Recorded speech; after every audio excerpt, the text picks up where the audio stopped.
The November rain drummed against my apartment windows as I stared at the cream-colored envelope in my hands. My name was written in my sister's careful handwriting, but I knew this invitation hadn't come from her heart. After 3 years of silence, 3 Thanksgivings spent alone with my 8-year-old daughter Sophie, this felt like a cruel joke. "Mom, what's that?" Sophie asked, looking up from her homework at our small kitchen table. The math worksheets were spread out between us, and she had that concentrated expression she always wore when tackling division problems. "It's an invitation to Grandma's house for Thanksgiving," I said, trying to keep my voice steady. Sophie's eyes lit up immediately. "Really? We're going to see Grandma and Grandpa. And Aunt Michelle." Her excitement was infectious, but it also broke my heart. She barely remembered them. She'd been 5 the last time we'd all been together, before everything fell apart. I walked to our tiny living room, furnished with second-hand pieces I'd collected over the years. The couch sagged slightly, and the coffee table had water rings from countless nights when I'd fallen asleep there after double shifts at the diner. But it was ours, and we'd made it home. The invitation felt heavy in my hands, heavier than paper should feel. I could picture my mother's pristine dining room, the mahogany table that seated 12, the china that only came out for special occasions. I remembered feeling small at that table even as an adult, always somehow not quite measuring up to the standards my mother had set for our family. "Why haven't we seen them in so long?" Sophie asked, abandoning her homework to join me on the couch. Her dark hair fell across her face as she leaned against my arm, and I smoothed it back automatically. How do you explain to an 8-year-old that her grandmother never approved of her father? That when I got pregnant with Sophie, my mother made it clear that she thought I was throwing my life away. That when Sophie's father left when she was 2, my mother's response wasn't sympathy, but a cold, "I told you so?" "Sometimes adults have disagreements," I said finally, "but maybe it's time to try again." The truth was more complicated. 3 years ago, during our last Thanksgiving together, my mother had made a comment about Sophie's father, about how she could see his influence in Sophie's behavior. My daughter had been acting like a normal 5-year-old, excited and maybe a little too loud, but my mother's words carried decades of judgment and disapproval. I'd taken Sophie and left that day, promising myself we wouldn't subject ourselves to that treatment again. But now here was this invitation, and despite everything, I found myself wanting to believe that maybe things could be different. Maybe my mother had softened. Maybe she missed us as much as we missed having family. Sophie was already planning outfit changes and asking about her cousins. My sister Michelle had 2 boys, Kevin and Brian, now 10 and 12. Sophie had always looked up to them during family gatherings, following them around like a devoted puppy. "Can we go, Mom? Please." Sophie's voice had that hopeful quality that made it impossible for me to say no to reasonable requests. And wasn't family connection reasonable? Wasn't forgiveness something I should model for my daughter? I looked around our small apartment at the gratitude tree we'd made from construction paper and hung on the refrigerator. Sophie had written things like "My mom works hard" and "Our cozy home" and "chocolate chip pancakes on Sunday." She was grateful for what we had, but I could see the longing in her eyes for something bigger, something that felt more like the family she saw on television or read about in books. "Okay," I said, and Sophie launched herself into my arms with such force that I nearly fell backward on the couch. "But we need to talk about some things first." Over the next hour, I tried to prepare her without destroying her excitement. I explained that Grandma could be particular about manners, that the house would be very formal, that there would be lots of adults, and she might need to use her inside voice more than usual. I didn't tell her about the weight of my mother's disapproval, about how I'd felt like a disappointment for most of my life, about how I was terrified that one wrong move would confirm everything my mother had always believed about me. That night, after Sophie had gone to bed, I sat at my laptop and drafted a response to Michelle. I kept it simple, thanking her for the invitation and confirming that Sophie and I would be there. I didn't mention the years of silence, Didn't ask whose idea it had been to invite us. I just accepted the olive branch, hoping it was genuine. The week leading up to Thanksgiving was a blur of preparation. I picked up extra shifts at the diner to afford a new dress for Sophie and to have something decent to wear myself. I practiced conversations in my head, imagining different scenarios and how I might respond. I coached Sophie on table manners and reminded her to say please and thank you, knowing that my mother would notice every small transgression. Sophie's excitement grew with each passing day. She drew pictures of turkeys and pilgrims at school and chattered constantly about seeing her family. She asked questions I couldn't answer about whether Grandma and Grandpa had missed her, whether they'd remembered her birthday, whether they loved her as much as they loved Kevin and Brian. The night before Thanksgiving, I stood in Sophie's doorway watching her sleep. She looked so peaceful, so trusting. She believed that tomorrow would be wonderful, that our family would welcome us back with open arms. I wanted desperately for her to be right, but experience had taught me to prepare for disappointment. I thought about the last conversation I'd had with my mother before the 3 years of silence. She'd called to tell me that Michelle was pregnant with her second child, and somehow the conversation had turned into a lecture about my life choices, about how I was raising Sophie without proper structure, about how working at a diner wasn't providing the right kind of example, about how I needed to get my act together before it was too late. I'd hung up on her that day, something I'd never done before. The silence that followed wasn't entirely my choice, but I hadn't reached out either. Pride, hurt, and exhaustion had kept me from picking up the phone, and apparently my mother felt the same way. But now here we were on the eve of Thanksgiving, about to walk back into the complicated web of family dynamics that had defined my childhood and shaped my adult insecurities. I was 31 years old, a single mother working 2 jobs to make ends meet, and I still felt like a teenager when I thought about facing my mother's judgment. I pulled Sophie's blanket up to her chin and kissed her forehead. Whatever happened tomorrow, I would protect her from the worst of it. She deserved to feel loved and wanted by her family, even if I wasn't sure I'd ever feel that way myself. The invitation sat on my dresser, a reminder of both hope and fear. Tomorrow, we would find out whether 3 years had been long enough for forgiveness, or whether some wounds were too deep to heal with time alone. The drive to my childhood home took 45 minutes through suburban Connecticut, past strip malls and housing developments that had sprouted up since I'd moved away. Sophie pressed her face to the passenger window, watching the houses grow larger and more elaborate as we approached my parents' neighborhood. "That one's pretty," she said, pointing to a colonial with perfectly manicured landscaping. "Is Grandma's house like that?" "Bigger," I said, and immediately regretted the comparison. I didn't want Sophie to feel intimidated, but the truth was that my parents' house was impressive by any standard.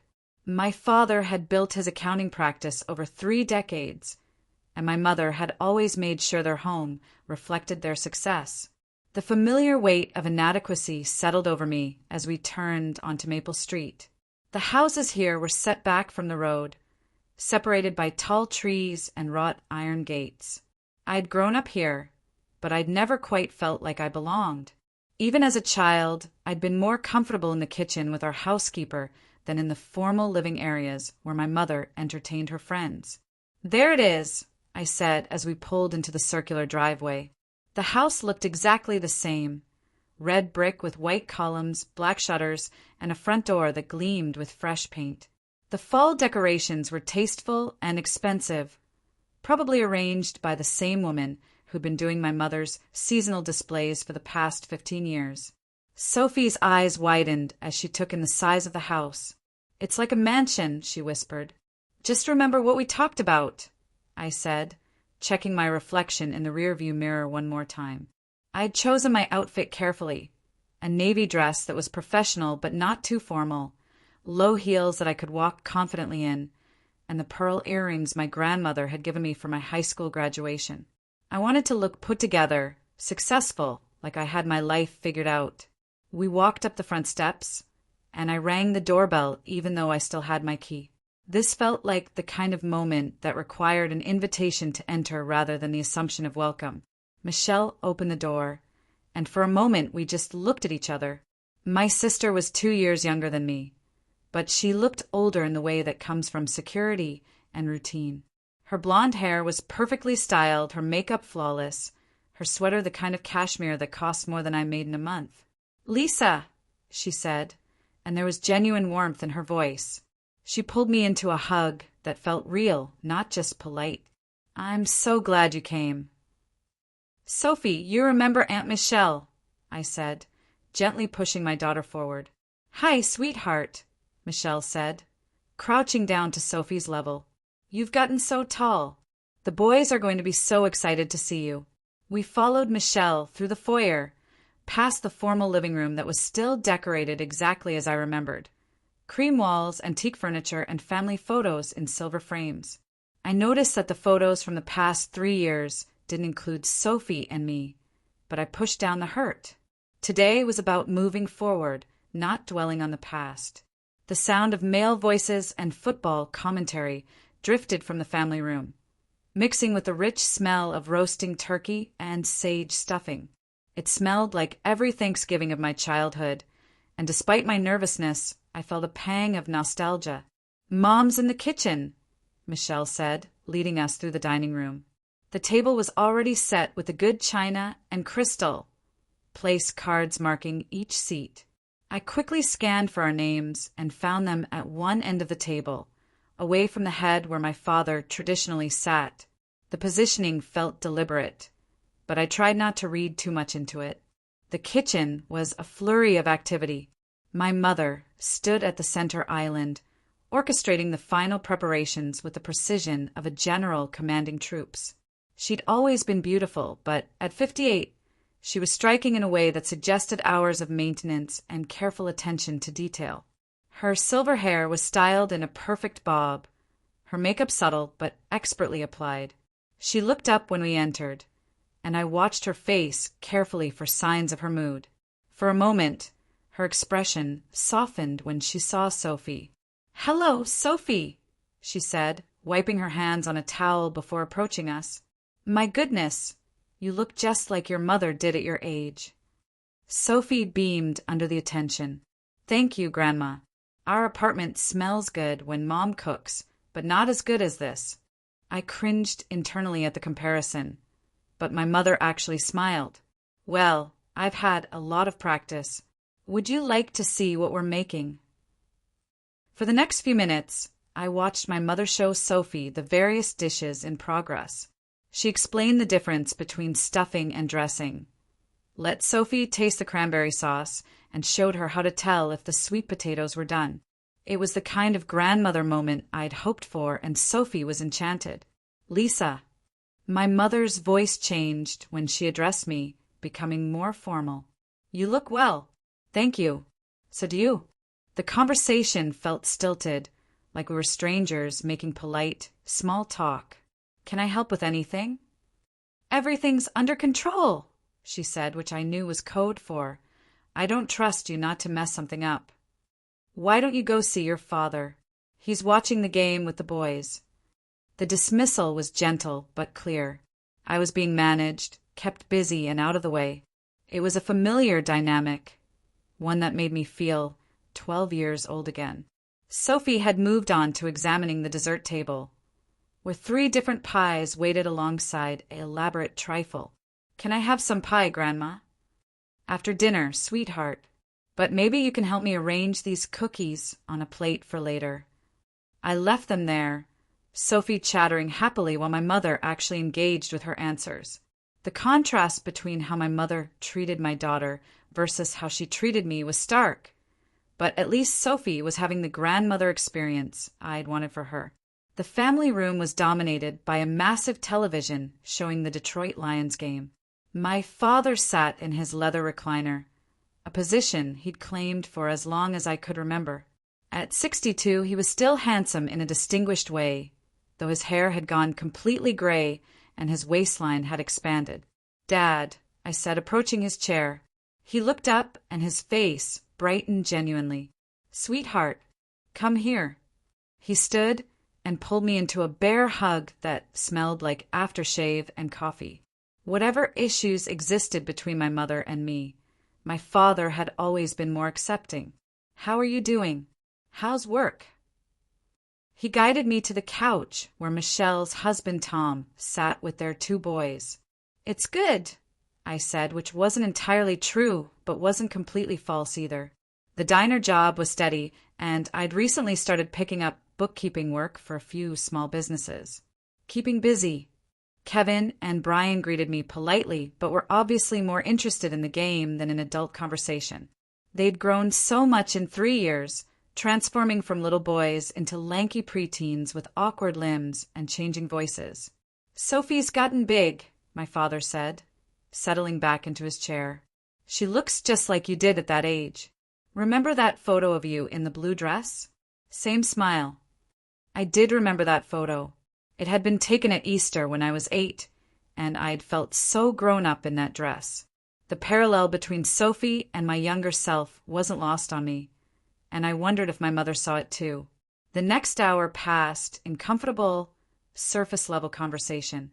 We talked about the weather, the football game, Tom's work in real estate, and the boys' school activities. No one mentioned the 3-year gap in our relationship, the missed birthdays, or the phone calls that had never come. We were all pretending that this was normal, that families regularly went years without speaking and then picked up as if nothing had happened. Sophie appeared periodically, reporting on her activities with Grandma and showing off the roles she'd helped shape. Each time, I saw my father's face light up with genuine joy. He'd always wanted to be a grandfather, and despite everything, Sophie was his grandchild. "Dinner!" my mother called, and we all migrated to the dining room. The table was spectacular, something out of a magazine spread. The turkey sat at one end, golden and perfect, surrounded by serving dishes full of traditional sides. Crystal glasses caught the light from the chandelier, and autumn flowers created an elegant centerpiece. I found my place card near the far end of the table and helped Sophie into her chair beside me. We were positioned away from the main conversations, close enough to participate, but far enough to be easily ignored.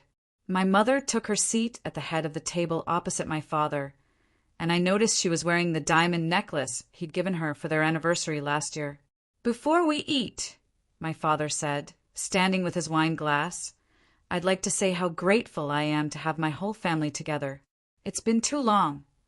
There was a moment of awkward silence as everyone processed the weight of that statement. Sophie looked around the table with bright eyes, taking in the faces of family members she barely remembered. "I'm grateful too," Sophie said suddenly, her young voice clear in the formal dining room. "I'm grateful that Grandma taught me about cooking, and that Grandpa hugs really good, and that Kevin and Brian showed me their video games, and that Mom brought me here even though she was nervous." The honesty of children. Sophie had articulated what none of the adults had been willing to acknowledge: that this reunion was complicated, that emotions were running high, and that courage had been required just to show up. My mother's expression tightened slightly at Sophie's observation about my nervousness, but she didn't comment. Instead, she began directing the passing of dishes and the serving of food, orchestrating the meal with the same attention to detail she'd always applied to family gatherings. For a while, everything went smoothly. The food was delicious, the conversation stayed safely in neutral territory, and Sophie charmed everyone with her observations about the differences between our simple meals and this elaborate feast. She complimented each dish, asked polite questions about family recipes, and remembered to use her napkin without being reminded. I was starting to relax, starting to believe that maybe this reunion could work, when my mother set down her fork and looked directly at me. "So, Lisa," she said, her voice carrying that familiar tone that meant a difficult conversation was coming, "tell us about your plans. Are you still working at that diner?" The question hung in the air like a blade waiting to fall. I could feel every eye at the table turned toward me, and I knew from my mother's tone that this wasn't casual interest in my life. This was an interrogation disguised as family conversation. "Yes, I'm still at the diner," I said carefully. "And I've started doing bookkeeping for some small businesses on the side. It's going well. My mother's smile was thin and didn't reach her eyes. Bookkeeping. That's nice. And you're still in that little apartment. Sophie looked up from her sweet potatoes, sensing the shift in atmosphere, even if she couldn't understand the subtext. Michelle caught my eye across the table, and I saw something like sympathy there, but she remained silent. We're comfortable there, I said. Sophie has her own room, and we're close to her school. Of course, my mother said, cutting her turkey with precise movements. I just think it's interesting that after all these years, you're still settling. Your father and I worked very hard to give you opportunities, to set you up for success. The familiar weight of disappointment pressed down on me. Here it was, the conversation I'd been dreading, delivered with surgical precision in front of my daughter and the entire family. Mom, Michelle said quietly, but our mother waved her off. No, it's fine. This is family. We should be able to speak honestly with each other. She turned back to me, her voice taking on that particular quality that had made me feel small throughout my childhood. I'm just concerned about Sophie's future. Children need stability. They need to see their parents succeeding, setting good examples. I think I set a pretty good example, I said, my voice tighter than I intended. I work hard, I take care of my daughter, I pay my bills. Working hard is admirable, dear, but working smart is better. You had so much potential. You were accepted to good colleges. You could have had a career, a real career. Instead, she didn't finish the sentence, but she didn't need to. Instead, you got pregnant. Instead, you threw your life away. Instead, you disappointed us all. The unspoken words filled the space between us like poison. Sophie's fork had stopped halfway to her mouth, and she was looking between her grandmother and me with growing confusion. This wasn't the warm family reunion she'd been expecting. I think I made the right choices for my situation, I said, trying to keep my voice level for Sophie's sake. Did you? My mother's voice sharpened. Because from where I sit, it looks like you've been struggling for years, barely keeping your head above water, dragging this poor child through one disappointment after another. The words hit me like physical blows. Years of insecurity and self-doubt rushed to the surface. All the nights I'd wondered if I was enough, if I was giving Sophie the life she deserved, if I was failing her the way my mother seemed to think I was failing everyone. Patricia, my father said quietly, but my mother was just getting started. Look at this dinner, Lisa. Look at this house. This life that's possible when you make good choices, when you think about the future instead of just reacting to whatever crisis comes next. Don't you want Sophie to have opportunities? Don't you want her to have more than just scraping by? The worst part was that some of what she said was true. I did want more for Sophie. I did worry about money, about whether I could afford the things she needed, about what would happen if I got sick or lost my job. But I also knew that love and security came in many forms, and that Sophie was happy, healthy, and thriving despite our modest circumstances. Sophie has everything she needs, I said, but my voice came out smaller than I'd intended. Does she? My mother's gaze was relentless. Piano lessons, art classes, college savings, a stable home with 2 parents who can provide for her future. Sophie had gone very quiet beside me, her small hands folded in her lap. She understood enough to know that she was being discussed, that her grandmother was criticizing the life we'd built together. She has love, I said, the words feeling inadequate even as I spoke them. My mother laughed, but there was no humor in it. Love doesn't pay for college, Lisa. Love doesn't provide opportunities. I love you, I love Sophie, but love without wisdom is just enabling failure. The dining room felt airless, oppressive. Michelle was staring at her plate. Tom was studying his wine glass, and the boys had gone silent, sensing the adult tension even if they didn't understand its source. My father looked like he wanted to intervene, but didn't know how. I think, my mother continued, her voice taking on that reasonable tone that was somehow worse than outright anger, that it might be time to consider what's really best for Sophie. You're young enough to start over, to make better choices. But Sophie shouldn't have to pay the price for your mistakes. The implication was clear, and it sent ice through my veins. She was suggesting that I was an unfit mother, that Sophie would be better off with someone else. With them. "Mom," I said, my voice shaking with the effort to stay calm. "Sophie is my daughter. She's happy. She's healthy. She's smart and kind, and everything any parent could want in a child.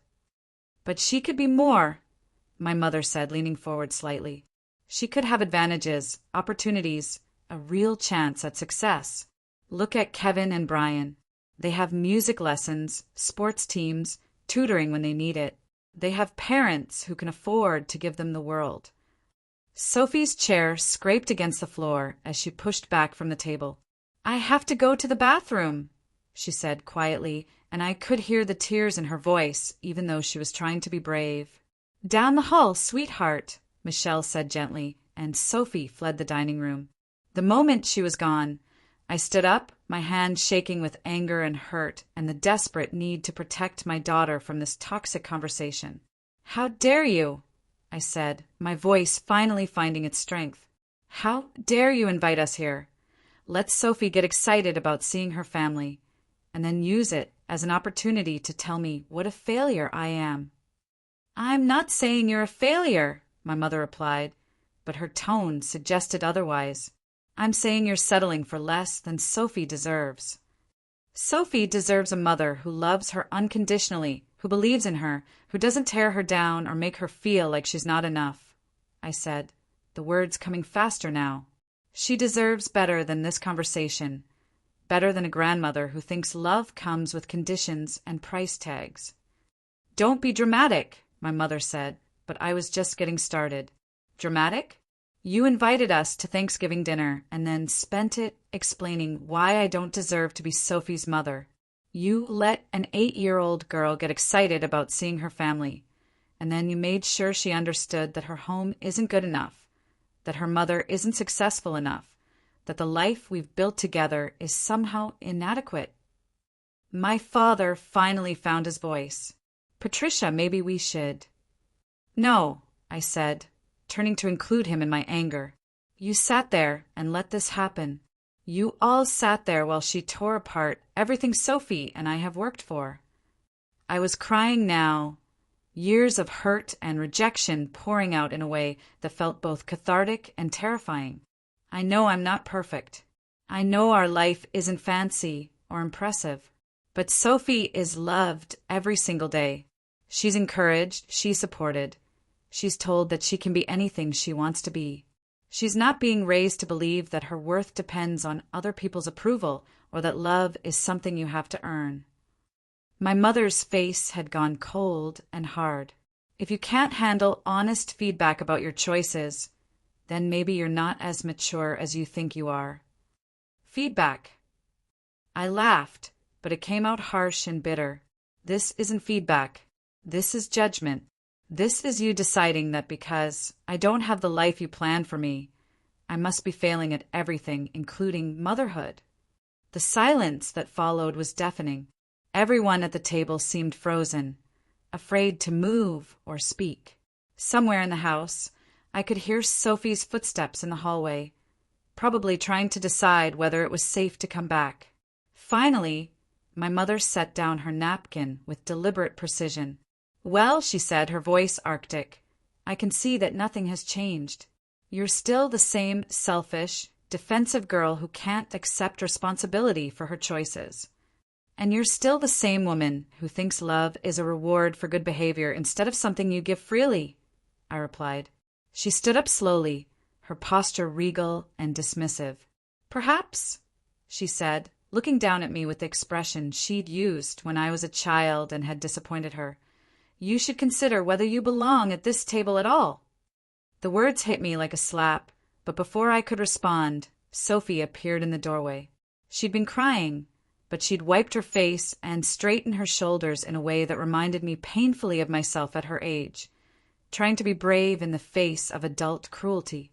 "Grandma," Sophie said, her voice small but steady, I heard what you said." My mother's expression softened slightly when she looked at Sophie. "Sweetheart, adults sometimes have difficult conversations."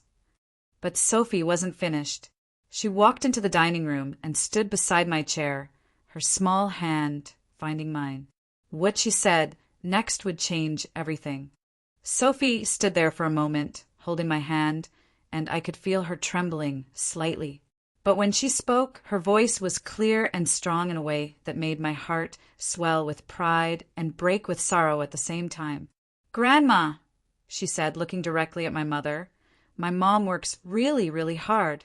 She gets up early every morning to make me breakfast, and she packs my lunch with little notes that make me smile.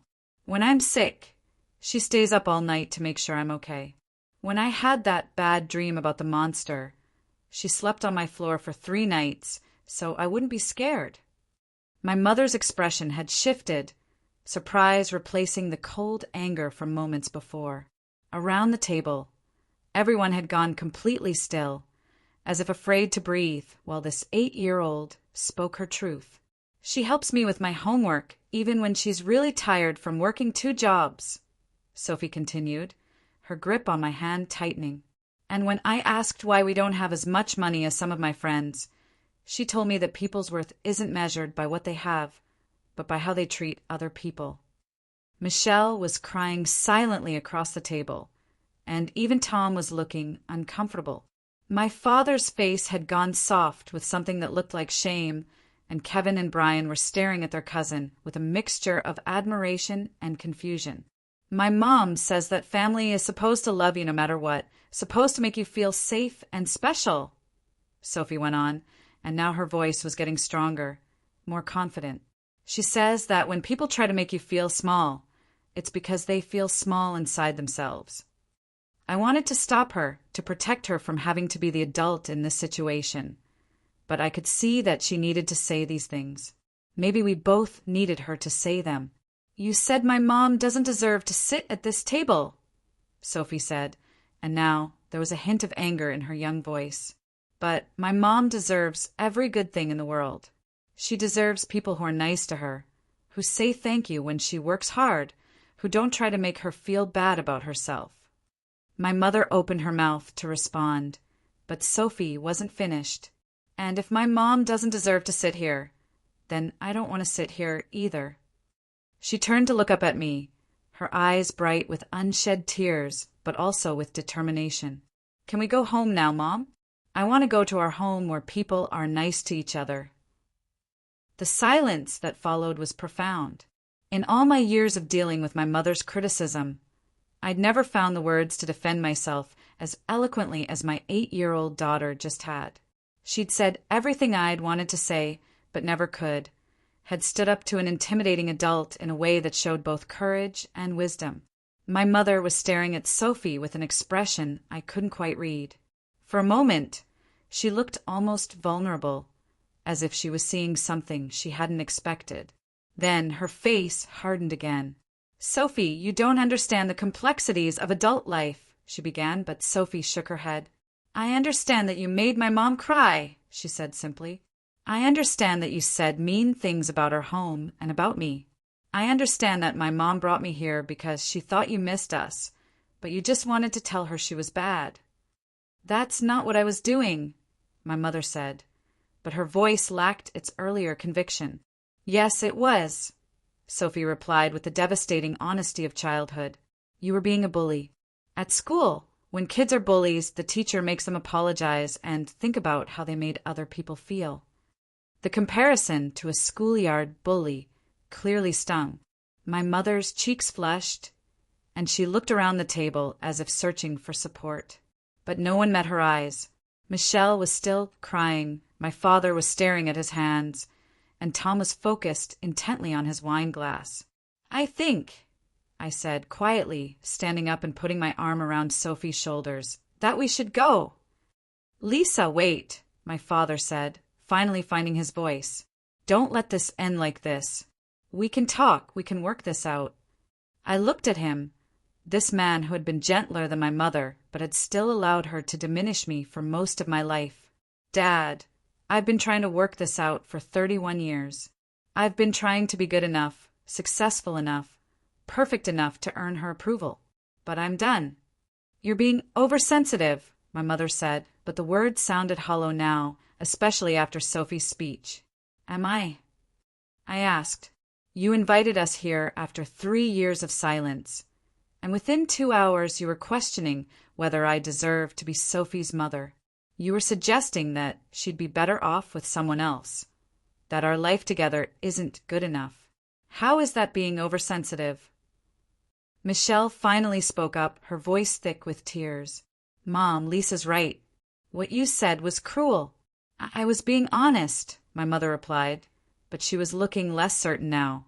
There's a difference between honesty and cruelty, I said. There's a difference between caring about someone's future and tearing down their present. Sophie and I have a good life. It might not be the life you wanted for me, but it's ours, and it's built on love and respect and kindness. Sophie tugged on my hand. Mom, can we really go home? I want to make our own Thanksgiving dinner. Just us. The simple request broke my heart and filled it at the same time. She wanted to go home to our small apartment, to our second-hand furniture and our humble traditions, because that's where she felt safe and loved. Yes, sweetheart, I said. We can go home. I looked around the table one more time, at the beautiful china and crystal, at the perfectly prepared meal, at the faces of family members who had sat silently while my mother attempted to destroy my confidence as a parent. This wasn't the reunion I'd hoped for, but maybe it was the one I'd needed. Michelle, I said, addressing my sister directly, thank you for the invitation. I hope someday we can try again, maybe somewhere neutral, somewhere where Sophie and I aren't on trial. Michelle nodded, tears streaming down her face. I'm sorry, she whispered. I'm so sorry. Dad, I said, turning to my father, you know where we live. You know our phone number.